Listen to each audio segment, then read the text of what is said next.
Saint Zulfikar, I don't know what to say because I see a note here that time is over.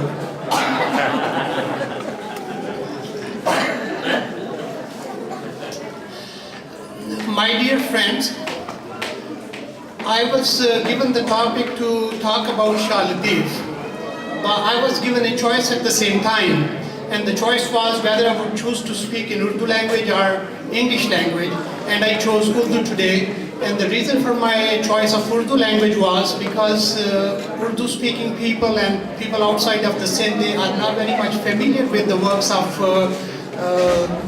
Sindhi heritage.